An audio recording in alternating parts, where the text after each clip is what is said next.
time conundrum. Hey, everybody. Welcome to tonight's Late Night Happy Hour. Brian Kamenetzky, Andy Kamenetzky, joined momentarily by Rohan Nadkarni from Sports Illustrated, who is just catching the end of the Dallas-Phoenix game over on ESPN. Going to join us as soon as that's over. Andy, another example of a person from SI who is prioritizing doing their job over, like potentially coming. Like we spoke earlier in the week to Michael Pina, and he was, adjusting his schedule to talk to us around when he was watching games. Weak priorities, people. I mean, it's weak sauce, man. I can't lie. No, I agree with you. We have a lot that we want to get into tonight. Rohan wrote some great stuff about Anthony Davis, which we will talk about. He wrote the cover story for SI in the previous show, the big, story there. Wrote a great feature about Jimmy Butler. He's got a fun list of the most and least fun teams, and obviously a lot of COVID-related news and Houston Rockets-related news, and those two things are, in fact, the same news. But first, Andy and I just stumbled upon a major conundrum that we have. Both of us have realized that, and this comes from you can find it on Twitter, an exchange that we just had with our friend Dave Schilling. We both love winter clothes, but we don't love winter. Oh yeah. I mean, ever since I've been, you hate the cold. I hate cold. Like the coldest college that I applied to was in Northern California. that was as cold as I got. Everywhere else I applied was basically either Central or Southern California or Miami. Like I don't, unless I can ski it or snowboard it, I hate cold. Well, yeah, I think you need, cold weather should have a purpose. Like when it snows, it starts snowing in Denver, Salt Lake City, sure, some of these, whatever it is, it's like, oh, we can make something out of this. When you're in Iowa, or St. Louis, where we grew up. Exactly. What is the point of that? The cold in St. Louis has no utility whatsoever. It's just sleet and ice, and it's not Chicago cold or Lake Michigan cold, which is even worse. But it's pretty damn cold. St. Louis in the winter gets pretty cold, and there is absolutely no use for it at all. It is the worst. That being said, I love winter clothes. Yeah, if I were like you, I always think about stuff like if I were a rich man. Yada die die. I was really wondering whether or not you could resist. I couldn't. My money was on no. I was going to bet the under. Really? Who would think that I wouldn't throw in the gratuitous Fiddler on the Roof reference? Is there any other kind, I might ask too? But like, I would own so many shoes, so many pairs of shoes. I would eat better than I currently do, fancier, and I would have just banging winter clothes. And then I would go once or twice a year. I would go somewhere where I could wear them. That would be my plan. The good news, though, for me is I've lived in Southern California now for so long. I'm going on like 30-something years that now Southern California winters to me, like what's going on right now, feels cold enough that I will wear an overcoat or a few layers. So it's kind of like I'm getting some degree of winter clothing that I like without having to deal with like a true winter that I'm just not equipped to handle anymore. Yeah. And so speaking of overcoats, or people who should be layering, wearing masks, keeping themselves separated from other people. Oh, this is interesting. Watching us on YouTube app, from LA Rams FC. It is a good reminder. The show is available not just on Twitter, where I know a lot of people access it, but also our Facebook pages and also YouTube. We can post both of those in the chat for people who want to kind of bounce around and see it. We'd love for you to like us on Facebook and to subscribe to the YouTube channel. It would be helpful in that regard too. The more avenues people have to do this, the better. Oh, cool. There he is. Rohan, how are you? How's it going? Very good. Thank you so much for doing this. Thank you so much for having me on. I appreciate it. I'm very excited. Rohan Nadkarni from Sports Illustrated, great NBA writer there. We were going to get into some of the stuff you've written about Anthony Davis and Jimmy Butler here in a second, but we actually were just about to start on the mess with Houston and Oklahoma City. The game postponed tonight. James Harden gate continues. He was not at a strip club, Rohan. That's right. He was out supporting his people. His friend was becoming a boss. What are you supposed to do about that? I don't know. I mean, should you even get fined when your friend becomes a boss? Isn't that a loophole? Man, what a great early test for the NBA, huh? Like right away. I sympathize with Harden in this respect, where he's like, listen, I had this already. Why do I need to be as careful as everyone else? But I also see people already complaining he's not suspended, although he gets fined game checks. In a way, I'm not going to say it's good it happened. I don't think people should be gathering in places, certainly, but there is something to be said about, we're finding out a little bit about how the NBA plans to handle stuff like this, right? So, I mean, he got fined, will not be suspended. What do you like? Is he definitively not getting suspended? Do we know that he's not getting suspended? I believe Mark Stein said in lieu of a suspension, because you have to miss a certain amount of time, quarantining post whatever he was doing, as many games as he misses because of that, he'll lose those game checks. See, I got to be honest, man. I think that's weak. I think that is absolutely. I don't disagree. I think it's weak by the league because I don't consider that discipline by the league. I consider that a medical protocol. Like that, at that point, you're leaving this up to the epidemiologists and the medical people, as opposed to actually punishing James Harden. And then also, too, like the amount of game checks that he ultimately misses because of this is determined more by those people and the schedule than the league punishing him. Like I actually believe because he is a repeat offender on this, not even a repeat offender. It's like what, been a week since the last time he did this? You're right. It's not, he hasn't even had time really to do a repeat offense. He's just seriously. In some ways, it's like COVID itself. We never really exited the first wave. Yeah. It's just a continuation of it. It's the equivalent of like robbing a bank while you're out on parole or something. Like, I mean, really, like I was thinking about it because, he put up this Instagram post when there started to become this narrative that he had been at a strip club. And he put out this thing where he says, one thing after another. I went to show love to my home. Whoa, you guys are pulling up graphics and stuff. Look at this. Rohan. What kind of show did you think you were coming on, man? I've seen like clips here and there when like buddies are on. I guess it just never really like occurred to me that like, wow, Rohan, I love this. Those peons aren't with Sports Illustrated. All right. We're not going to waste the time of somebody of your station without graphics. It's like, what else would we spend like hundreds of thousands of dollars per episode? Right.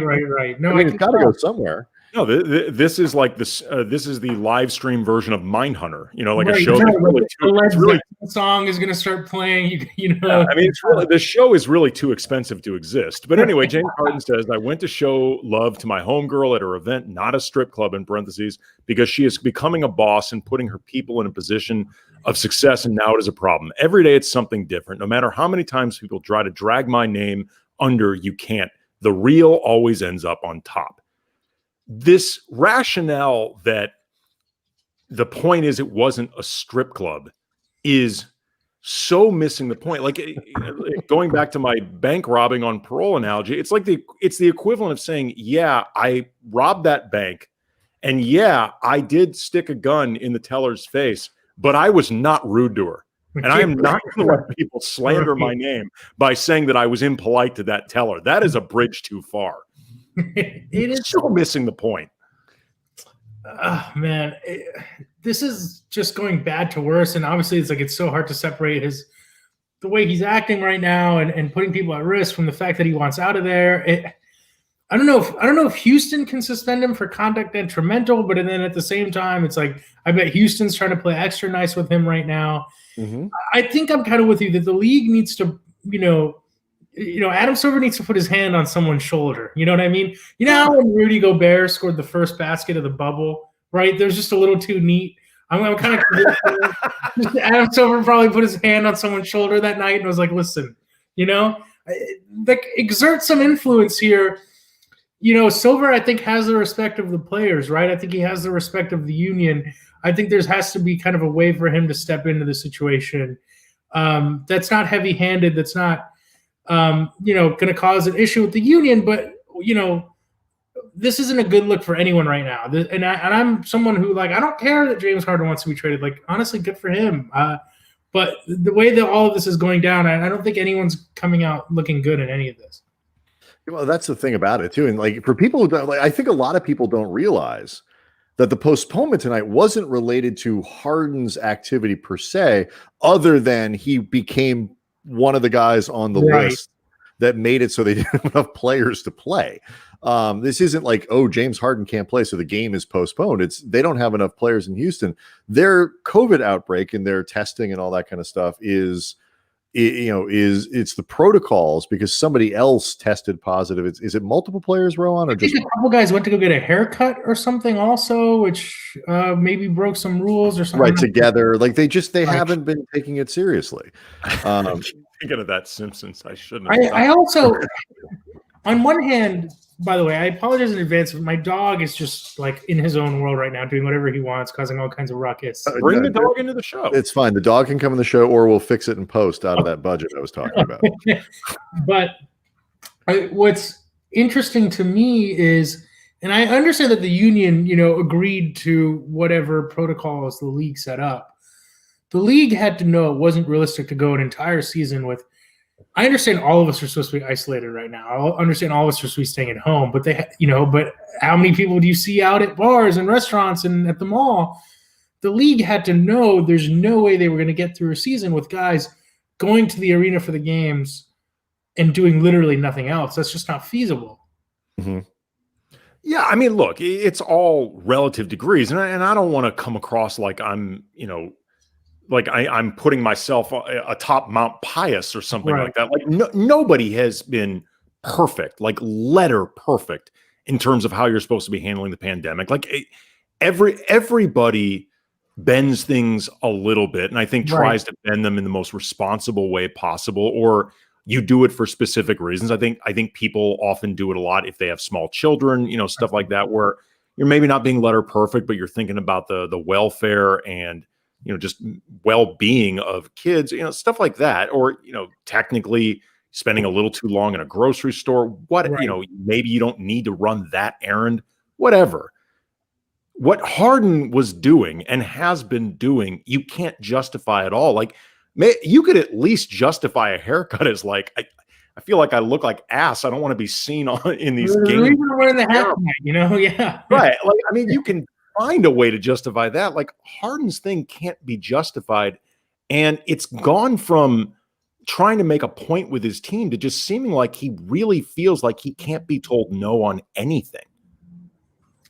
Yeah, it's uncomfortable, and he's obviously not really giving us any kind of insight as to what's going on there. Whether he's excuse me, Rohan. right. Not enough insight for you? It's tough, man. You don't want to see this happen with one of the league's marquee players. Someone who is polarizing as he is a reason people watch, right? He's a reason people tune in.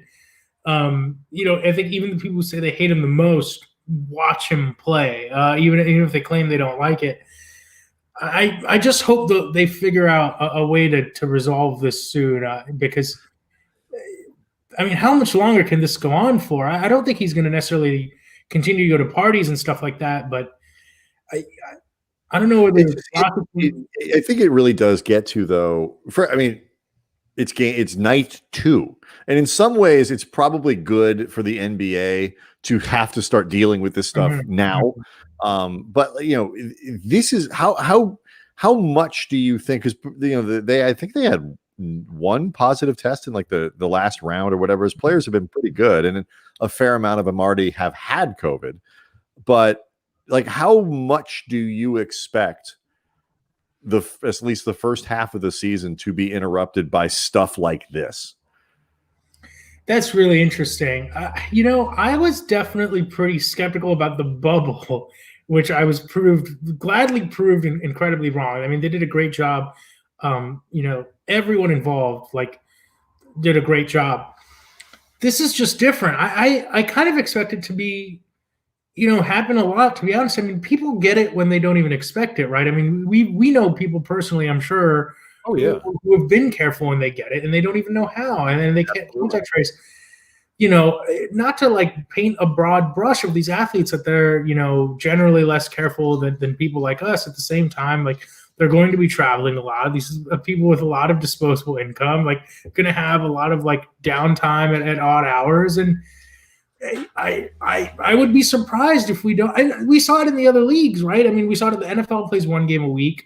They've had to delay how many games? MLB had outbreaks, and it just takes one person to slip up even the tiniest bit. They make that one justification to do something that they maybe should not be doing by the strictest letter of the law, and that's all it takes. With their families, I think that's the other thing is too. Yeah. It's like, your wife, your kids. It's like I've seen people complain. They get it.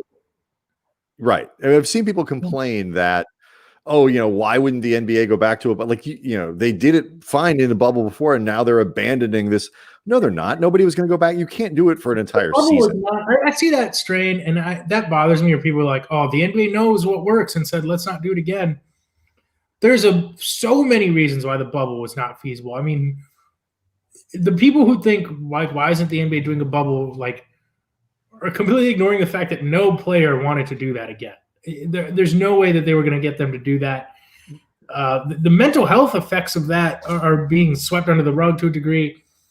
I don't blame any player for saying I'm not doing that again. I mean, it's one thing, and this was a big advantage I thought the NBA had as somebody who was pretty bullish on the bubble before they went in there. Like, my big hope was always, once they get everybody inside the bubble, I actually think it's going to be okay. Mm-hmm. It's just, I hope everybody can be healthy enough to do it. But like, from the NBA's perspective, I think the players' perspective, they were 3/4 of the way done with the season. So it's like, okay, you could see the impetus for wanting to do it, like, and just wanting to finish this thing, particularly if you're a team that thought you could win a championship. Mm-hmm. But the idea of start to finish in the bubble, I don't blame any of them for not wanting to do that. I do wonder if they'll start bouncing around, depending on how this first season goes, how many cancellations or postponements they end up having to do. What's crazy is that the schedule is so compressed. I mean, they have unique challenges. Like MLB, at least the sport is outdoors, right? I feel like it's more realistic to socially distance, etc. Mm-hmm. NFL, same thing, outdoors, only one game a week. They have such a unique set of challenges here. I do wonder, Silver has said that every alternative plan is kind of on the table, so to speak.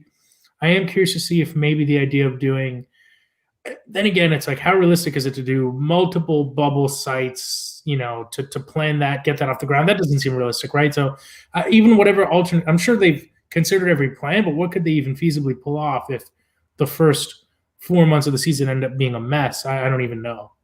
Yeah, I mean, it's something maybe by the end of the season, if needed, you could pull things back together and do like a baseball style playoffs. If people aren't in buildings and there's no revenue or whatever it might be, like, you might be able to do it that way. Well, I wouldn't be surprised if they did it all. I mean, because at that point, it's like you want to preserve everything that you went through to get to that point. But you can't do it now. You can't. No. I'm not at all critical of players for doing it, but this is why I was a little bit surprised that they didn't do more of a regional schedule for this year. Like, if this sort of thing happens when a team is supposed to be flying east for the one time they play Boston, like, everything gets screwed up. If it's one of your 6 games against Phoenix, not such a big deal. You're the Lakers, the Clippers, and you got to figure out a way to squeeze in a game against Sacramento. That's easy. You got to figure out how to do it against Philly. It's a problem. Is there just an idea, Rohan, that they're just not that concerned about a perfectly level schedule this year? If one team doesn't end up playing that East Coast game, they're okay with it? Right. I mean, I have to imagine for them, they're like, let's aim the highest way possible aim. Like, let's shoot for the moon and work backwards. Right. And I understand that strategy. Yeah. Right. Like, let's see what happens. And, I think they've been very purposeful about leaving that second half of the schedule completely unknown. Maybe that's the switch, right? We say, listen, a balanced schedule is not possible this year. The second half is we're just doing division games. We're just doing you're playing these 3 or 4 teams or figuring something like that out. That to me seems like I understand the logic behind that. Let's aim for the best and then work backwards depending on how this goes after we get some data on, the first couple months or so. I mean, my hope, and maybe this is in part because, the three of us have spent time around the Lakers, and I think the Lakers have been a very conscientious team when it comes to COVID safety and really trying to mess it. Like, Frank Vogel may be the most vigilant man in this country when it comes to wearing a mask, like, at all times. Right, yeah. And because of that, like, I feel a projection from a lot of players in the league that they feel like they want to police themselves. Mm-hmm. Like in a positive way, like not we trust everybody. I mean, more like pounding it in everyone's heads, like, don't screw this up. Like, well, I also bet if you're LeBron James's teammate, you don't want to be the guy who messes it up for LeBron. No, yeah. No, you do not. Right? There's a few teams like that too. You're like, oh, I can't mess it up for that guy. No, that qualifies not fitting out or fitting in, whichever one is the bad one. I forget. Fitting out. Yeah. Pretty sure that's the textbook definition of fitting out. Yeah, I'm very curious to see how it goes. I think we've all kind of, in a weird way, accepted that this is happening. Not that any public criticism was going to stop it at this point. The NBA, is the machine that it is. It's crazy. I mean, we're in LA. There's a quote unquote shutdown order that's supposed to be the strictest one we've had since March, when we were the least knowledgeable about this and people were really making an effort.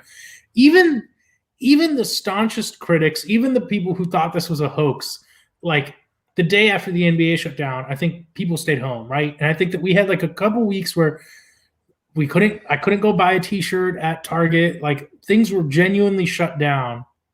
And there was a brief sense like we're really all in this together. Like, okay, things are shutting down.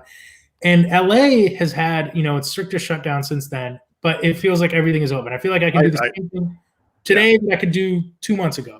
I did. I mean, to Andy's point earlier today, and I take mask wearing seriously. I take distancing seriously, and all these other things. I picked up the roast that we're making for Christmas, and nobody's coming over, but we're still going to try to make a nice meal for the kids and all that kind of stuff. I went and picked that up. I picked up a present. It's my son's birthday tomorrow. I picked up a present at Target that we had ordered. Back Christmas Eve and we call it Benapalooza because we also do Hanukkah. He gets Christmas, Hanukkah, and his birthday all in December, and jack shit for the rest of the year. So I did that. I went to Ralph's to get the eggs to make the cake. I went to 3 or 4 places today, and so I'm interested in how the NBA goes, because I think we've accepted that things are going to go on. Like at a certain point, the sports league said we're going to do this. Like, I couldn't believe Major League Baseball's plan was, we're just going to travel around the country and play baseball, but with no fans in the stands. I was like, that's never going to work. And then it kind of worked, but it kind of didn't. He had someone get a positive test during the World Series. So, I feel like there has to be. I don't know. There's always unintended consequences, then that could be for the better or worse in a situation like this. I just truly have no idea which way it's going to go. Yeah. So you wrote last night. You're watching all the games, and obviously opening night, Lakers versus Clippers. You watched that. What did you pull from that game? Because first game of the season, weird preseason to say the least. There's a lot going on here. How much could we actually learn from the Clippers beating the Lakers on opening night? So it's funny because I remember I was at the opening game last year as well as a Christmas game, and I think it's fair to say, like, you could have been, I love LeBron. I wrote about Anthony Davis. I think they're great. Like, it was hard to deny how good the Clippers looked against the Lakers last year. As good as the Lakers were over the course of the entire, of last season, when they played the Clippers, it just looked like the Clippers had their number a little bit. Mm-hmm. And I think the biggest thing I took away from last night was, like, none of this matters if they don't play in the playoffs. None of it matters. Having said that, I think there are a few things that if they were to meet, you can look at as like, that's interesting. Okay. So, it's little things here and there. I was a big fan of the Ibaka signing for the Clippers. He started at center. I actually think in many ways he's an upgrade over Harrell. I just think that it's at least in terms of like, a closing five, I'd rather have him on the floor than Harrell. Maybe not over the course of an entire season, bench scoring, etc., but in a closing five playoff game, I like Ibaka. It's funny sometimes in the regular season, like Ibaka had a worse game than Zubac last night, and he didn't play as much. Zubac was much better plus minus. I also don't think you saw necessarily the lineups or rotations last night that you're going to see in a playoff game. I'm watching the Heat game tonight. Just a quick aside, but the Heat had a very successful lineup during the playoffs that they're not starting during the regular season. It's like they're kind of admitting we're saving our best. So one thing I like that the Clippers can do, I thought they had a tough time matching up with AD last year. I think Ibaka gives them a wrinkle. They can switch pick and rolls with AD and LeBron now, and I think Ibaka can guard LeBron at the end of shot clock. He's not going to shut him down for whole possession, but he can be an end of shot clock defender. So I like that look for him. So I was just looking for like those little, stylistic, strategic things. Something, yeah. What of this can apply in a playoff series? Because the Lakers played like 11 guys last night. Like that's not going to happen, So that was the kind of stuff I was trying to keep an eye out for. But at the very least, one of the things the Lakers did when they were effective, even in the games that they lost, but certainly in the ones that they eventually did beat the Clippers in, was that attack of Lou Will and Montrez on this when they were on the floor at the same time to force them off the floor. And adding Ibaka, you can't force him off the floor. And I think that does change the dynamic, because it was that depth that was supposed to be the thing that the Clippers had over the Lakers, but the Lakers could neutralize it by making it so those guys couldn't play. So that does change the dynamic. You're right, this year. It is going to be interesting. It's also like I thought that first game was hilarious, to be honest. Like Nick Batum, I did not expect to hear Nick Batum's name that many times over the course of the season as I heard it in game one. So little things like that. But yeah, I'm with you there. Like I do think that it was funny seeing the Clippers attack Montrez the way the Lakers or other teams would in the playoffs. One thing that's interesting to me, we didn't get a super long look at it, but playing Montrez and Anthony Davis together, that's an interesting look for me because, AD is going to give them spacing on offense. It doesn't really matter.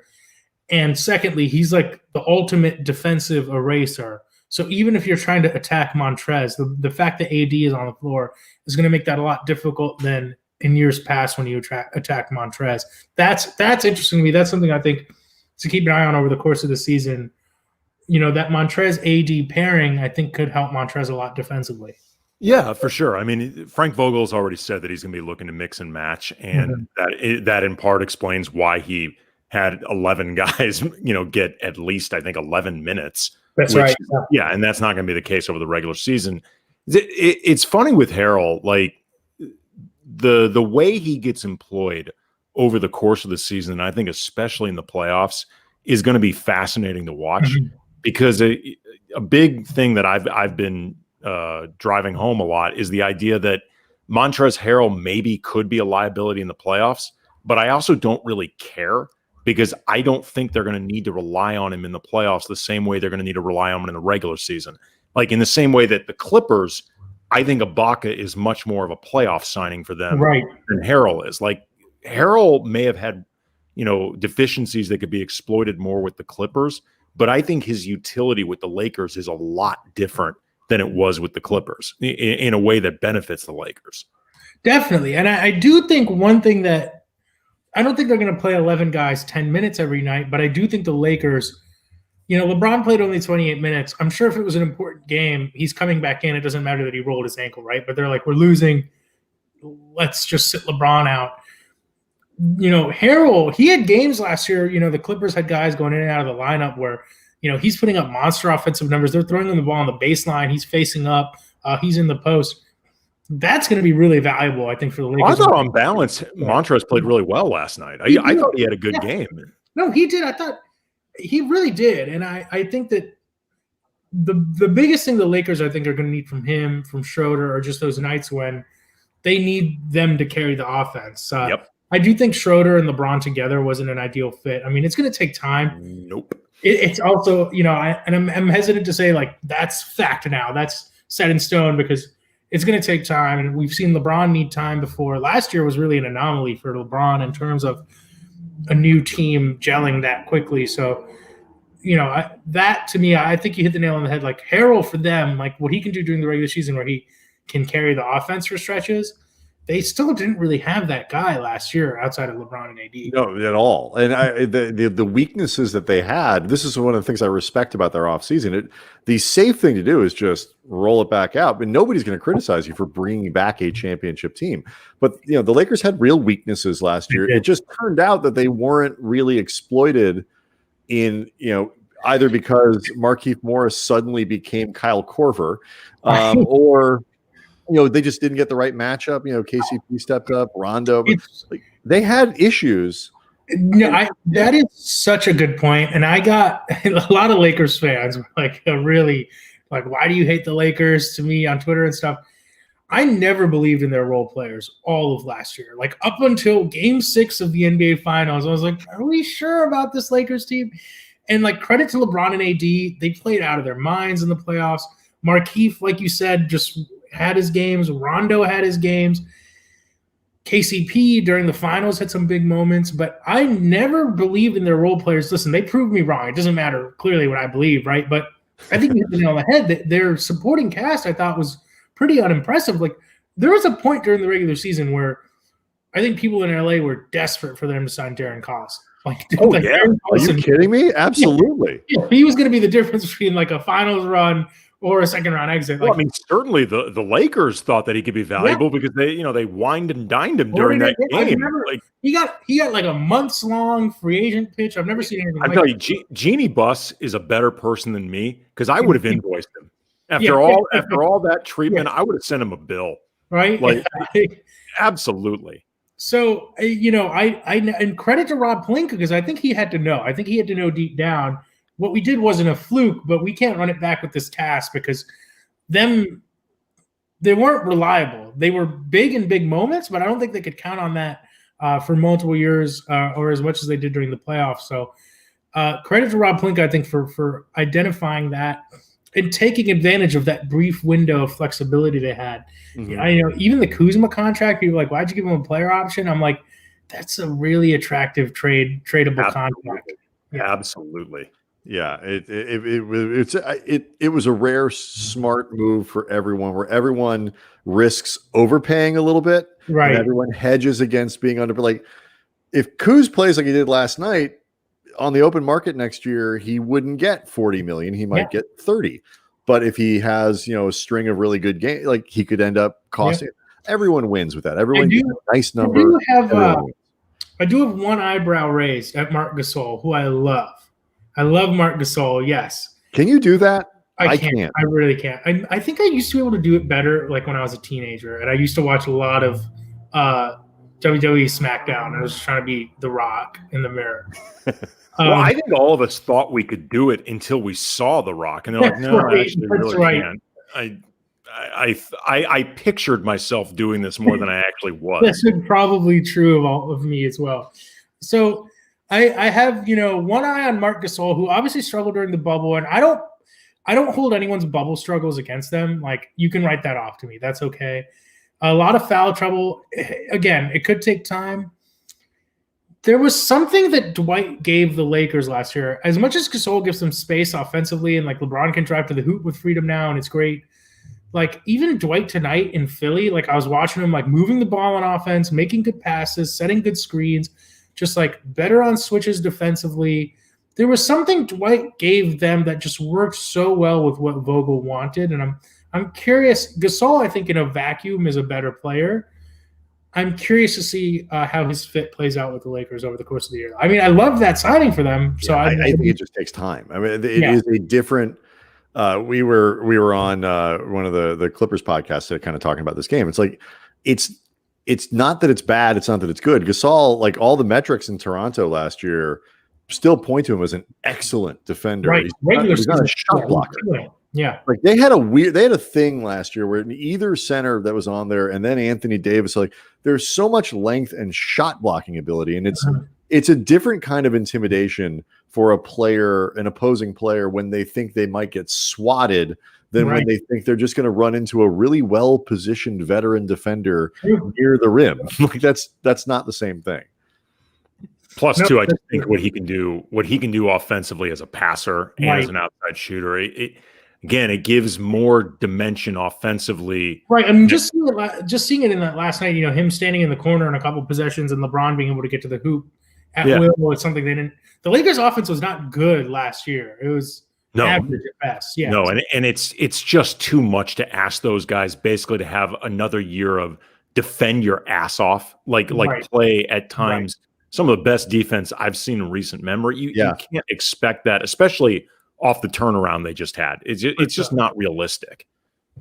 There's going to be a lot of teams trying to outscore their opponents this season. I know that sounds obvious, but there's a lot of teams that are just going to be gunning this year. I'm here for it. Like, this actually gets to where you had the Lakers on your fun and not fun team rankings that you published. I guess it was earlier this week. Like, I have a bone to pick with you on a couple of those things, including. We'll get there. We have an agenda. Okay. Plus, we have a game tonight too. Right, a game between you and Brian that I will be conducting. So a lot of ground to cover. I love it. I want to make sure that we give ourselves enough time to do justice to your AD story, because if you haven't read it, and we tweeted it out last week, and we'll tweet it out again.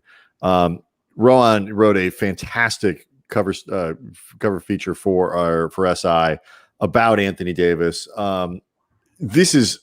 Please don't feel like you have to spend a lot of time answering this question. How do you write features during COVID? Like, the process has to be different. Like, normally, for people that don't know, you spend time with somebody, you get up with them, you follow them around for a couple of days, you sit down, you do it. How do you do that now? What goes into this process? First of all, thank you for the kind words. I really appreciate it. I appreciate you guys sharing it. The goal, as always, for us, as much as I love, hearing a compliment, I'm not going to pretend like I don't like it. The goal for me, I want to write a story, tell a story that hopefully a basketball fan enjoys. They learn something. There's a detail or fact in there that they can hang on to. So that's really all I ever hope to deliver. I'm not going to lie. It's been different. AD was a tricky one because, you have to do all those interviews over the phone, and, there's just such a difference, right? When you're in person, like, body language is so important. You can see what guys are interested in. Like, you see what they light up, what they respond to emotionally, and you can follow that line of questioning. When you're doing it on the phone, you just don't have that opportunity, and that makes it really difficult. And so, you just do your best. You have to get really granular with the questions. So, a fun one was I was talking to, of all people on the phone, LeBron James. My heart has never beat that fast in my entire life. I genuinely thought I was going to have a heart attack. I was like, my phone is on 100%. It will not die today. My phone won't die. I might. My phone is okay. Exactly. So they're like little things, like when you are having a conversation with someone in person, right? And you're writing a feature and you're trying to extract some kind of scene out of them. They'll kind of more naturally give you those details because you're having a conversation in person. When I'm talking to LeBron on the phone, I'm literally like, what is your favorite thing to eat on the menu at Nobu? And it's an insane thing to ask when you have only 5 minutes with LeBron James.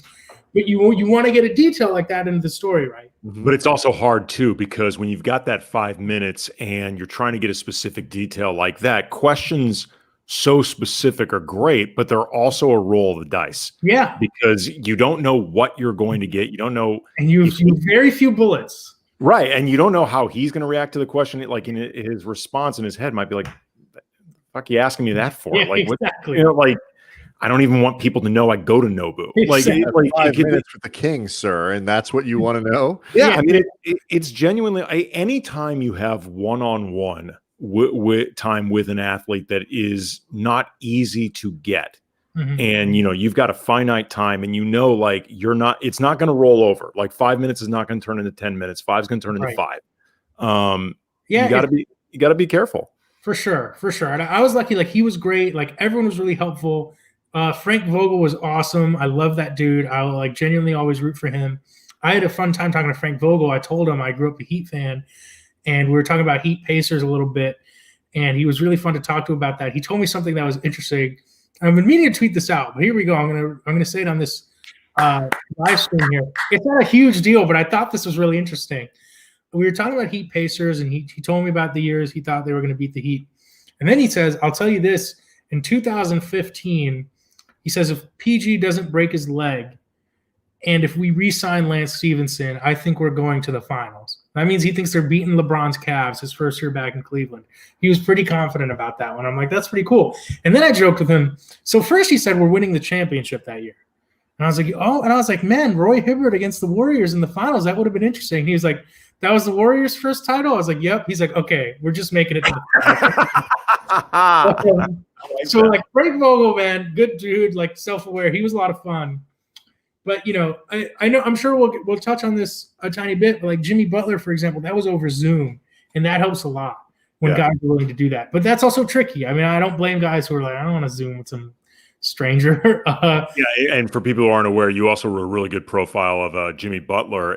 I want to ask something quickly about AD before just to make sure that we get this in before we try to cover Jimmy Butler and some other stuff here in the game. You actually opened the piece talking about AD's relationship with Kobe and a workout they had in 2018. And AD had been the young guy on one of the Olympic teams with Kobe. What was the relationship that they had? And what in particular impression do you think Kobe made on AD beyond just the obvious, like basketball, Kobe, Mamba mentality, stuff like that? Like, how else do you think he affected him? I think he probably gave Anthony, if I had to like really guess, it probably gave him like a sense of legitimacy, right? Like I remember I talked to Anthony Davis's dad, and I wish I had gotten some more stuff from Anthony Sr. in the story. But, he was talking about like, I'm sure it was surreal for Anthony when he was on the Olympics to be friends with Kobe. And, if this has been reported, but Kobe would really go out of his way if Anthony was in town, say hi to his parents. I didn't ask Anthony this. I didn't get the chance, but I have to imagine that gives you kind of a sense of belonging in a way that it's not the same as if it was a different veteran. Brian, back to your earlier example about the difference between, driving into the lane against a vet who knows his position versus a shot blocker. There's a difference between maybe a vet on your team telling you, hey, man, you got talent versus Kobe Bryant taking an interest in you. Right. And I think I really think what Kobe kind of probably impressed on Anthony, I think hearing him talk about the way Kobe had like set up for that workout, I was like, does he run you through drills? Like we always hear like I'm working out, and I'm like, what does that functionally mean? Like, tell me what that means. And he's like, no, man, like I'm confident like Kobe watched tape. Like I get there and he knows exactly what we're working on. Like we're working on boom, boom, boom. Like, I think providing that kind of structure for Anthony, and then you see like the next year he wants to add a jump shot to his game. Like that to me is like a logical next step of like, okay, Kobe kind of gave you this blueprint, right? Like this is how you attack an off-season workout. Like this is how you improve this one facet of your game. And I think that is something he really imparted on him. And then some of the other interesting details, and you just alluded to it there, like the breaking down and reconstruction of his shot, like things like that. Like how challenging is it to do that? Particularly it's not Anthony Davis's first day, and there is a risk in deconstructing something to build it back up. So what's funny is I was talking to Mike Penberthy, who has a great relationship with Anthony. They were together in New Orleans, and he came over to LA. And I kind of I was like, we always hear this guy just needs to add a jump shot and he's good to go, right? Like just shoot 1,000 threes a day in the gym. Like, next year come back with a jump shot. There's a reason why a lot of guys, no matter how hard they work, don't come back with a jump shot. It's just not that easy. And I think it was twofold, right? I think it was a lot of factors. One, Anthony's willingness to do that. I mean, he's a great player. He's a 6'10". He could get wherever he wants on the floor. Maybe he doesn't need to shoot jumpers, but he wants to add that to his game.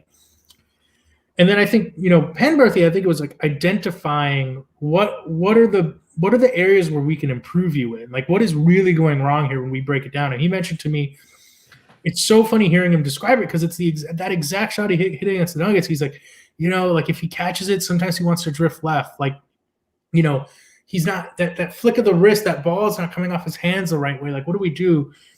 And those are the things they really attack, like making sure, okay, when you're jumping up, you're jumping in a straight line, just starting on literally that granular level. It's really not easy. And then it takes the coaching staff having a willingness to let him shoot through that. And again, that credit goes to Vogel, it goes to Jason Kidd, it goes to Lionel Hall, it goes to everyone on that staff, because it would be really easy. Again, you have Anthony Davis, not let him shoot through it. He's so good, right? Like, just put him back on the block, let him work out of there. But I think the fact that Anthony had a willingness to adjust, they put in the work, they identified the problems and put in the work, and then the coaching staff said, just keep shooting it. We're confident that this will pay dividends. That's what it takes. And all of those things are easier said than done.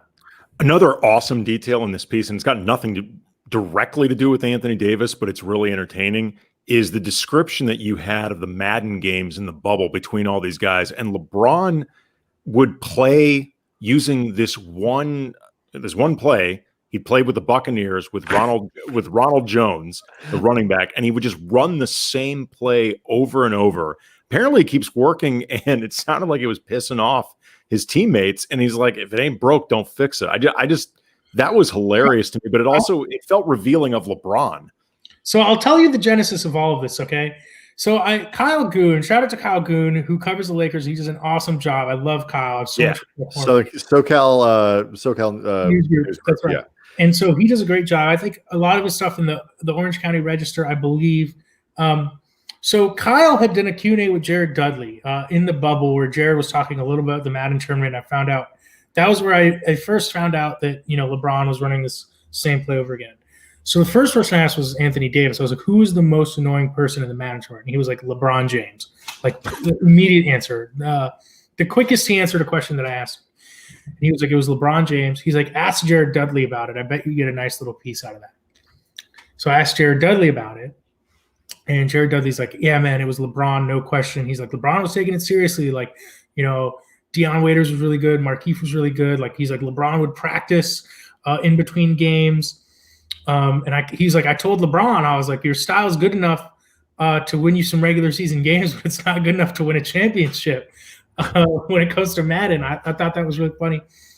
So I talked to LeBron about it. LeBron's full quote, I wanted, like, we could have done so much more on Madden in this story, but LeBron's full quote was like something to the effect of, I asked him, I was like, do you appreciate the irony that you play Madden the way I use you in NBA 2K, right? Like, if I'm playing NBA 2K, I'm giving the ball to LeBron James and he's scoring every time. I was like, do you appreciate the irony? And he's like, I've heard from my fans over the years, whether it was on Now or the Cavs or the Heat back in the day, like, they'd love to give me the ball, one dribble, jump, and dunk. And I always think to myself, you know what? Like, I can do more than that. But he's like, but when you're in a competitive environment, like, you're doing whatever it takes to win. I thought that was so funny that even LeBron, like, recognizes, like, it's really annoying when people use me that way in video games. But when it comes to me and I got to win, like, I'm doing whatever it takes. But yeah, I mean, Andy was joking about it being like a little detail. It's not like it says something about, because it's not a fancy play. It's Ronald Jones. It's Ronald Jones. Like, we're not even talking about, like, Marshawn Lynch in his prime, or Cook. We're talking about Derrick Henry. Right. It's Ronald freaking Jones, and he's doing it over and over. I read that and I was like, this kind of says something about LeBron. Like, it's not. He doesn't get enough credit for his competitiveness. Like, for some reason, nobody ever recognizes him as, like, one of the greatest competitors, even though he's been to 10 of the last 11 NBA finals. He wants to win. Like, he's one of those people. He also wants to win, Like, I think the only thing stopping LeBron from being as competitive as he wants to be in public is people are just going to hold that against him if and when he loses, like, more than they would against anyone else. But, like, he wants to win. He wants to win. He's one of those guys. Yeah, it's an awesome deal. It actually reminded me when in college I used to play Sega hockey with my roommate, and it was this ultimate matchup between like finesse and style versus smash mouth, because he was really good at whipping the puck all over the place and trying to utilize all guys. I did this thing that he called the goalie smash. which is basically I would run my guy straight into the goalie. Yeah. And it would either NHL get a goal. 94, Brent Gilchrist on the Montreal Canadiens was the master of the goalie slam. I had would that do move that. perfected. Absolutely. Yeah, and it would either work or not work. And if he would figure out in a game, he would shut me out. If he couldn't figure it out, I would score like 15 goals, and it would piss him off so much. I was like, look, man, I got one move, and it works. I do think LeBron was really starting to annoy guys, like especially like Dion Waiters. I think like takes Madden seriously, like plays more often than people plays online, and like was like, this is I don't play this way. You know what I mean? Like it was funny to talk to people about that. Damn it, play the right way. Andy, did you have something you wanted to get into quick on the Jimmy thing before we do? Yeah, there was one detail. There was a lot of details. A really good piece about Jimmy Butler, but one thing in there that I found interesting that I genuinely didn't know about him. You know, he had this reputation before Miami as the guy that nobody could get along with. And, you know, I don't know exactly if the narrative that everybody was wrong in Miami proved that Jimmy Butler was right or not. I don't know if that's a little bit too neat and clean. But the thing that I thought was really fascinating, though, is that for that reputation as the guy that nobody can get along with or that, you know, is super intense, he's apparently this not just a people person, but like he'll just hang out with strangers. Like he loves to just be around whoever and hold court. I think what I really learned about Jimmy that I probably should have gotten even across more in the piece was, you know, when I talked to people close to him, I talked to Eric Spoelstra, he has like a curiosity that's so genuine and so natural. Like to your point, you know, he a couple years ago went to Senegal because that's where an assistant coach from the Sixers was. You know, I think he went to Anguilla this summer. Like he just, you know, he does things that like people like him normally don't do, right? Like he's not always in the south of France. He's not, you know, always in LA or Miami, etc. He has like such a curiosity, and I like that's why I think him and Spo really get along. Like Spo, there's so much about Spo that I've just learned from his former players. Like they love him, and like Dion Waiters, like he'd invite me to his house for dinner, and like we wouldn't even talk about basketball. Like they love him, and I think like Spo and Jimmy get along because they strike me as two guys who both have a lot of like intellectual curiosity about the world, like way beyond basketball, and that's what's I think really cool about Jimmy. Like maybe he is an asshole. He's the first person to tell you he's an asshole. You know what I mean? But he's the first person to tell you, I don't give a fuck. Like I am who I am.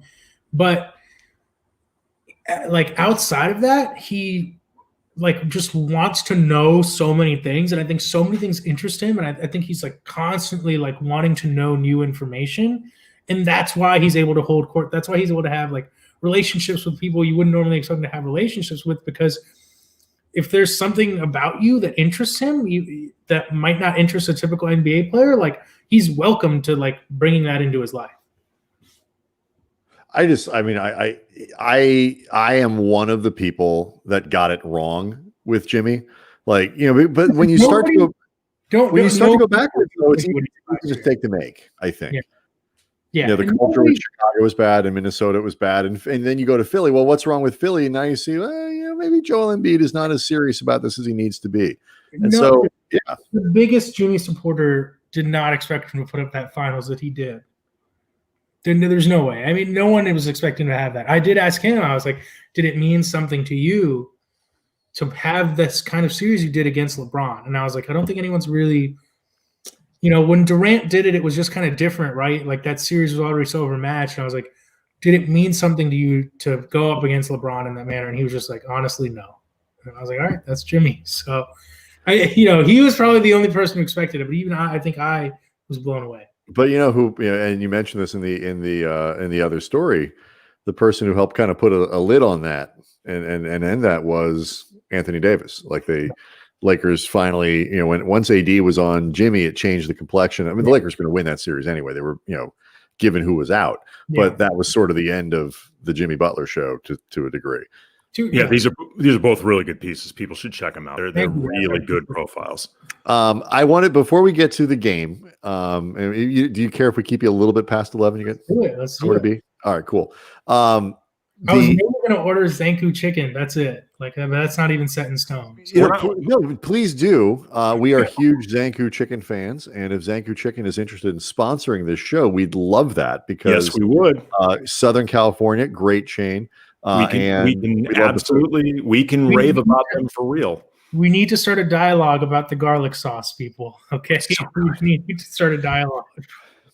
It's so good. It is, and I made the mistake once of looking up what's in it, like not theirs, but like just like what makes that garlic sauce. Don't want to do it. It's not as healthy as I was hoping. I think it's just garlic and oil. If you want, like, basically, yes. Tomb, yeah. It's tomb is the name of it. Like the correct, like that's the technical term for what that is, right? Yeah, I believe so. Yeah. Yeah, I think so. And it's so effing good. And you can spread. It's like the most garlicky mayonnaise ever. You've never heard of Zanku, Travis? Are you from here? Can we do something about the Phoenix Suns real quick? Do whatever you want. Yeah. Okay, I ranked the Phoenix Suns 4th in our entertainment rankings, and they're going after me on Twitter about it. They're not going after me. I put the Mavericks at number 1, and like the Suns are like, we have a correction for you. And I'm like, Phoenix, I put you 4th in the entertainment rankings, and you're giving me shit. No, they're saying they're not high enough. Bastards. That's not high enough for them. 4 wasn't high enough for you, Phoenix. I think that's what I got to say to them. Yeah. Wow. No, that's ridiculous. Like I refuse to get into those kinds of arguments where like what do you mean? Like Kobe's like the 7th best player of all time. He's clearly the 5th best player of all time. How do you disrespect him? You know, the Lakers are those types of like super granular arguments where you're arguing whether or not somebody's the 3rd or the 4th at like best of something. No, I'm not doing that. But here's what I think is fascinating about this. First of all, I think you have my bone to pick here is I think, let me find the right team here. I think you have severely underrated the entertainment value of the Atlanta Hawks. Okay, this is a fair one. And listen, I don't disagree that they're going to be a lot of fun this year. They're dinged because they were so bad last year. Is the problem. Like they were such a bad team. And listen, they played amazing offense tonight. Like, every now and then, like, and I don't expect people to pick this up, but like, I'm like, prove it to me, and then I'll bump you up, okay? Like, Chris Paul has proved it to me. That's why the Suns were so high. Atlanta, prove it to me, and I'll bump you up. Trae Young, like 900 scores, and literally nobody on the roster who can play a lick of defense. They're gonna win every game. They're not win every game, but every game they play is going to be like 149 to 142. And like you talked about, like teams running up the score against each other. I am here for that. But what I find really fascinating always about lists like this are the teams at the bottom. Yes, yeah. Like Orlando to me at 20, you have them as 28, which I think is totally perfect. They actually aren't awful, and they have some decent players. You look at it and you go, on what planet? No. Why would Orlando actually is awful. We've been doing this dance with Orlando for like 5 years. They got some interesting players, and I didn't say they were good, but like the Knicks are significantly worse. No, but Orlando really isn't that entertaining or interesting. I'm with Rohan on this. Here's my issue with Orlando. They'll make the 8th seed. Congratulations. They might. Yes. They're like the Charles Xavier school for like centers and power forwards. Like they're like, are you a center or are you a power forward? Like, come on in. Like, there's just no compelling reason to watch that. Like, Aaron Gordon is gonna like. I wish he never signed another contract with them. I remember people got mad. I was grading that contract and I gave it a D+ because I was like, the Magic aren't going anywhere with him. He needs to be on a good team. Like, I hate this for everyone involved. And people were like, this is actually a good contract. And I'm like, I don't care about the numbers and years and stuff. Like, this is just annoying for everyone involved. Like, I just want to see Aaron Gordon on a good team. Like, Jonathan Isaac isn't going to play this year. They're deeply frustrating. And, like, good congrats on, like, making an 8 seed. But, like, is Nick Vucevic, who's a good player. It's not even about whether he's good or not, but is he moving the needle for you? Like, no. Do you have like a league pass alert? Like, again, we've been doing. Do you have a league pass alert for Right. Nick Vucevic? Like, come on, man. Like no. Again, we've been doing this for like 5 years with Orlando. And I think like trying to elevate them into either better than they are, more interesting than they are. Like, for even the island of misfit toys factor of them isn't interesting anymore. Like for a while, they used to be interesting because there was like, what the hell are they? I'm bored by that now. I will say this though, where you nailed it, Rohan. Oh, 14 and 15, Boston and Utah. Like that's perfect. Yes. They're just solid enough, each with one hugely dynamic player. They are competent and they play well in national TV games. Right. I love it. They are a classic high floor, low ceiling team. Right. They are just solid enough to be entertaining enough, but also just solid enough to occasionally be boring enough. Right. I think though you might be underrating the Wizards a little bit. Another team that's going to put up 1 million points a game. Where did I end up putting the Wizards? At 19. I don't blame you for not having memorized. That's another thing. People assume that like when you make a list like this, that like you carry it around with you and you have it committed to memory. Like no, you put it to bed the minute you file something like this because they're a pain in the ass. I also I had to do like a last minute adjustment to the Wizards because the Westbrook trade happened after. I love Russ, and I wrote a piece somewhere during his MVP year. I wanted him to win MVP, and like watching him in Brooklyn was awesome when like the entire arena was cheering for him to get a triple double. I just think that like Russ can have diminishing returns. I think that's why I had him at 19, like ultimately. And like I do love Bertans. You know what? That's one that if people like really argue that with me, like I don't think I'd push back hard on you. I'm curious who I had like right above them. But like I will tell you, you had Atlanta right above them, and you have the Minnesota Timberwolves, who I actually think, again, just only because they can score 1 million points and Karl Anthony Towns is fun. So like, who do you bump up? Like I'd drop the Bulls. You had them at 21. Yeah. Although Levine and Markkanen. Here you have the Lakers at 7. I'm going to read people that thing. The defending champs can be a little more of a blunt instrument than a raucous good time. The Lakers' success is built on suffocating defense, which isn't always a good formula for the regular season. Fun. LeBron James will almost certainly be on a maintenance program after a short offseason. That said, you could still do a lot worse than watching the King and Anthony Davis. I agree with all of those things. Are they going to be they were a? I was going to say if it makes you feel better to watch. I think they will be fun. I don't know if they're going to be as suffocating on defense like Rohan. They might be more fun for you. That's a good point. My justification with the Lakers was I was like they got to be in the top 10 because like it's still LeBron. Okay, right. I want to watch LeBron just soak up every minute possible at this point in his career. He's obviously got more years behind him than ahead of him in the NBA. At the same time, like there were a lot of games last year where it was like, yeah, okay, like the other team can't score, like whatever. The Lakers aren't scoring a ton. They're super lunch paily. Like lunch pail teams are not fun to watch. You respect them. A lot of like junk lineups that are like effective, but like anytime like Kuzma, LeBron, and AD are on the floor together, you're always kind of like So Mitt Romney enjoys watching that kind of Lakers team. Like the rest of us want basketball porn. Like give us the Atlanta Hawks scoring 178 points a game, fast breaks or So but it's still LeBron. So that was my justification for the Lakers at 7. It's taking all my brain power right now to not send like an 18 tweet screed of Phoenix Suns. You haven't made the playoffs in 10 years. And after one game, you're mouthing off. It wasn't even a power ranking of like where you think these teams are going to end up. It's just a fun ranking, like literally a fun ranking. And you had them 4th. They're pretty damn fun. I haven't made the playoffs in 10 years at number 4. I didn't even talk about your owner doing weird stuff with goats. None of that. That piece from Kevin Arnovitz is still that is one of the all-time great details. Let me tell you something about Kevin Arnovitz, okay?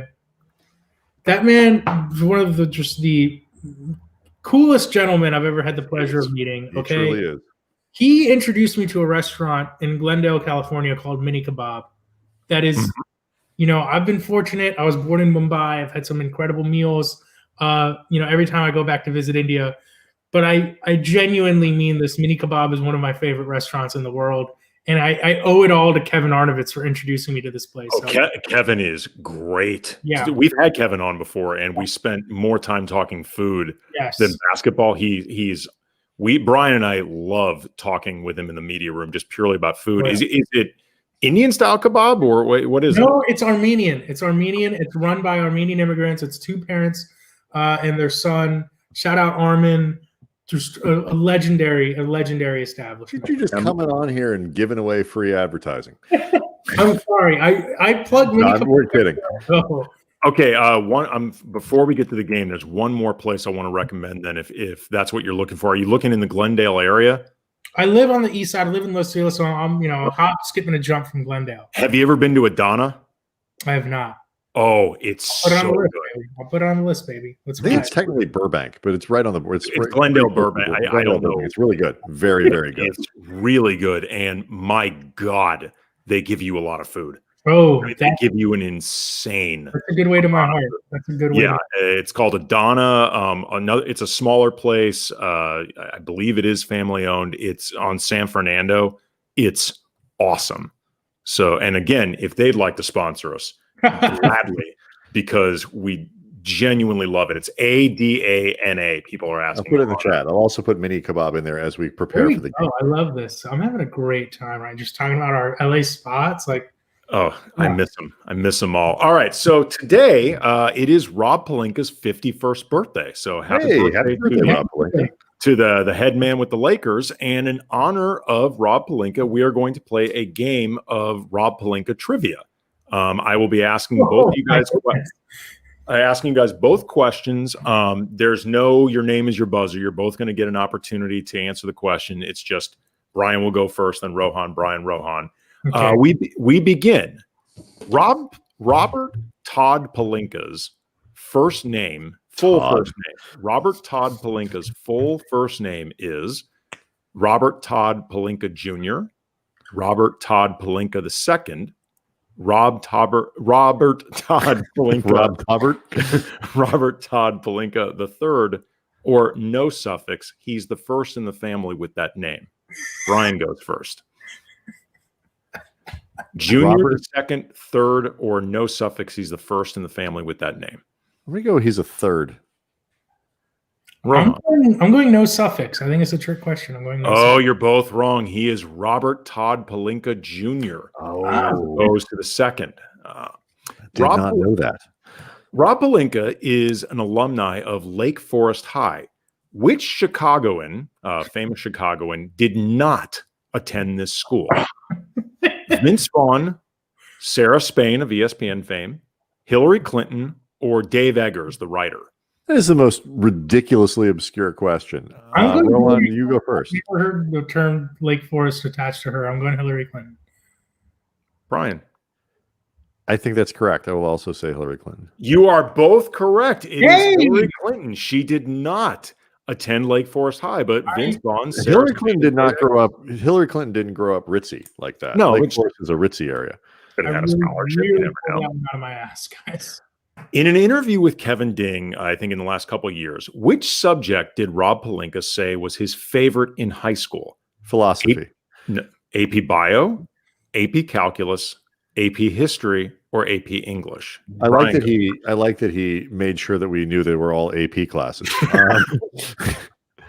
The obvious answer here is AP English because The Alchemist and poetry readings and all that. So I think that's what you're trying to steer me towards. I'm going to say, or am I? What? So AP Bio, AP History, AP Calculus, AP English. I'm going to say AP Calculus.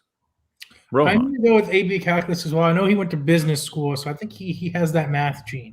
You are both correct. It is AP Calculus. That was Rob Pelinka's favorite subject in high school. It's also a humble brag. It is. Is it even a humble brag or is it just a brag? That's just a straight up brag, I think. It really depends on the way the quote is phrased. Like if he happens to drop it to make a larger point, Humble brag. If it's, dude, I took AP Calculus and you idiots didn't, more of a brag. Over under, how many points did Rob Pelinka average as a high school senior? 27 points per game. Rohan goes first. Over under 27 points per game. That is prolific. He was good. I mean, he went to Michigan. Mm-hmm. This is like the perfect question. Let me just credit the game master for a second. Thank you very much. 27 is right on the line where like he wants me to say over, but I'm gonna say over. I'm gonna say over.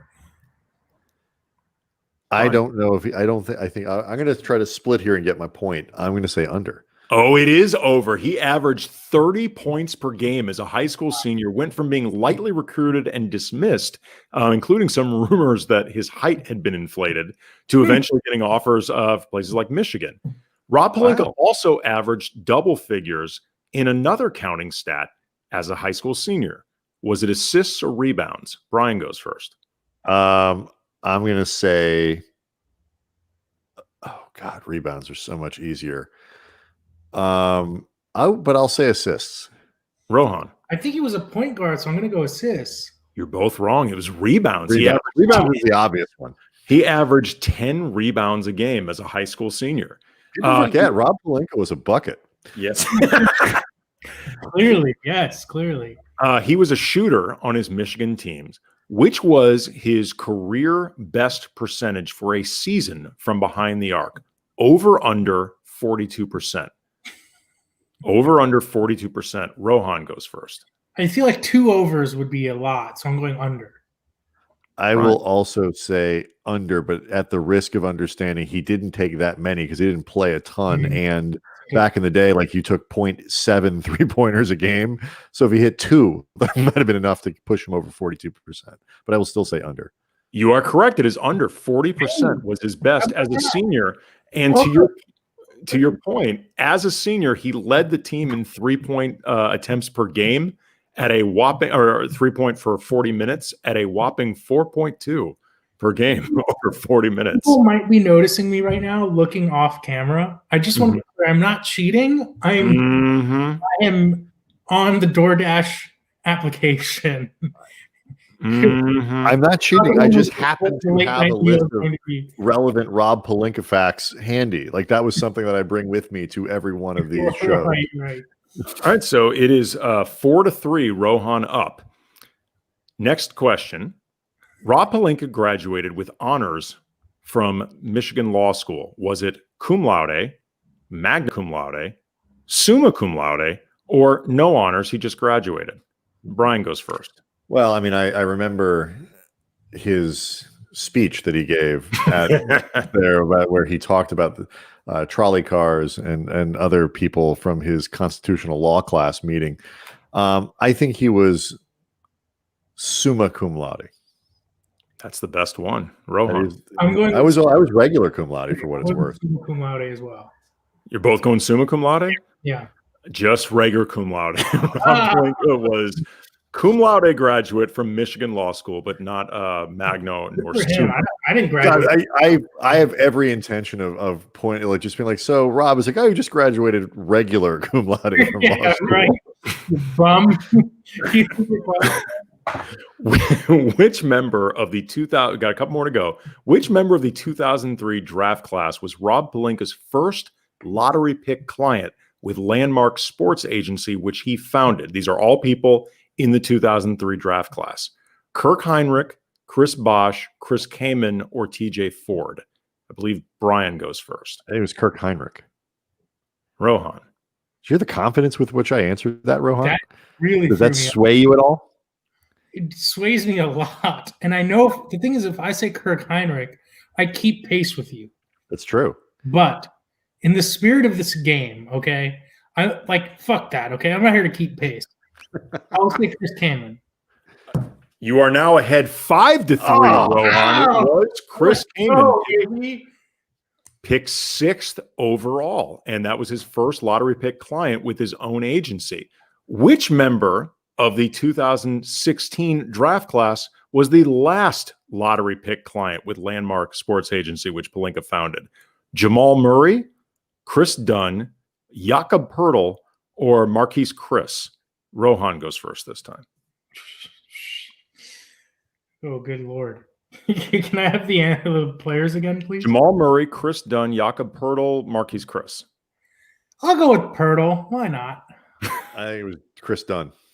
You're both wrong. It was Marquise Chris that year. Wow. He also had Buddy Hield that year, but technically that guy went before Marquise Chris. So now Rohan up 5-3, but as luck would have it, pure coincidence, the last question is worth 2.5. So Brian has an opportunity to win. Lucky me. Lucky me. Go figure. When Rob Pelinka had this never happens. This is very rare in these games. First time. Never happens. When Rob Pelinka had to divest ownership of Landmark Sports to join the Lakers, according to SI, the current and future known guaranteed salaries for Pelinka's primary clients, which included at the time James Harden, Trevor Ariza, Eric Gordon, Buddy Hield, was how much money in future and current guaranteed salaries? Closest to the pin wins. You don't need to worry about going over, but the total current and future guaranteed salaries at the time for his clients. Brian goes first. That is a really hard question. That's why it's worth 2.5. I'm not even totally sure I understand it or followed how many people there were, but I will say. Well, remember, he had James Harden. So right. That's a lot of money in and of itself. But not on, I don't think he had him when he signed his most recent extension. So no, but one before was pretty hefty too. I will say $280 million. Rohan. I'll say $280,001. Rohan wins it. It was $363,740,424. So that extra dollar put Rohan over the top. He is the champion of Rob Pelinka trivia. Congratulations. Look at that. Rob, man. And clearly a guy who watched a lot of Prices Right. You know how to do that. That was one of the most asshole-ish things I've ever done, was going $1 ahead. But hey, man, whatever it takes. Look, man, I mean, it's the advantage of being ahead in the game. You know, you get to call your shot like that. But thank you very much for the time, man. Everybody needs to be checking out Rohan's pieces at Sports Illustrated. Great stuff. You guys also, too, you've been adding a really nice stable of people. You guys are bringing in some good hitters. Except, as I pointed out earlier in the week to Michael Pina, except for Howard Beck. Yeah. We're not big on Howard. I would have avoided that. Yeah, exactly. Exactly. Yeah, I mean that. Howard Buck? Who's? Well, I mean, here's the thing. Writer, not particularly nice to people. Yeah, he's never friendly, never helpful. Writing is passable. It's the fact that he's a major asshole that really. That's really the problem. He's the James Harden of sports. For people who don't know, Howard Beck is one of the nicest humans to ever walk the planet. Beyond the fact that he's just an amazing writer. I think we're having some really good NBA stories this year. And like I said, I think the goal, as always, is just hopefully put some stories out there that people like. Just you take one thing away that you enjoy. That's all we ask. Well, the stuff we were talking about today, many things to take away, including some details about AD and some of the work he was doing in LA that I didn't know about, and I was supposed to be covering the team last year. So shows you how good these stories are, or how bad I am at my job. Either one. They're not mutually exclusive, by the way. Rohan Nadkarni from SI. Thanks for the we just assumed that we could not do any better. You're the last show of 2020. Wow. We're going to take Christmas Eve off, Christmas night off. We'll be back to do our regular podcasts and stuff. And next week, in the holidays, everyone enjoy your holidays. And we'll be back in 2021. Hopefully we can get you back sometime. It'd be awesome. Oh, this was a lot of fun. Whenever you guys want, I'm chilling on the West Coast, baby. Whenever, next time maybe we're all eating a Zanku chicken tarna wrap and talking about NBA basketball. I had a lot of fun. So anytime, guys. That's some good planning. Again, everybody make sure that you're looking out for the Land of Lakers podcast. Subscribe if you're not already, and we will see everybody in 2021. Have good holidays. Be safe. Dank u Nederland.